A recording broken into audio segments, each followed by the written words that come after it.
আলোচিত নারী উদ্যোক্তা রোবায়েত ফাতেমা তনির স্বামী সাদাত হোসেন চিকিৎসাধীন অবস্থায় আজ মারা গেছেন। ইন্না লিল্লাহি ওয়া ইন্না ইলাইহি রাজিউন।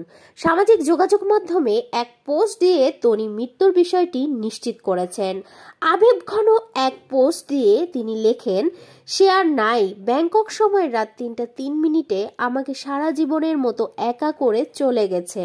সেই পোস্টের কমেন্ট বক্সে এক নেটিজেন লিখেছেন, আল্লাহ পাক বেহেশত নসিব করুন, আমিন। তোমাকে আল্লাহ শোক সহ্য করার ক্ষমতা দেখ। আমি আমার ভালোবাসাটা ফিল করতাম সব সময়। তুমি খুব ভালো থেকো আপু, আমিন। প্রসঙ্গত, শাহাদাত হোসেন তনির দ্বিতীয় স্বামী ছিল। প্রথম স্বামীর সঙ্গে বনিবনা না হওয়ায় বিচ্ছেদের পথে হাঁটেন তনি। এরপর ভালোবেসে বিয়ে করেন সাদাতকে।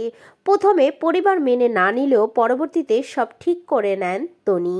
যদিও দুজনের ব্যবসার ব্যবধান নিয়ে সামাজিক যোগাযোগ মাধ্যমে প্রায়শই কটাক্ষের মুখে পড়েন এই নারী উদ্যোক্তা, যেসবের জবাবও দিয়েছেন তিনি কঠোরভাবে। বর্তমানে ফ্যাশন হাউস সানবিজ বাই তনি এর স্বত্বাধিকারী তনি। সারা দেশে তার 12টি শোরুম রয়েছে। দর্শক, এরকম আপডেট জানতে সবার আগে চ্যানেলটি সাবস্ক্রাইব করে পাশে থাকবেন। ধন্যবাদ সবাইকে।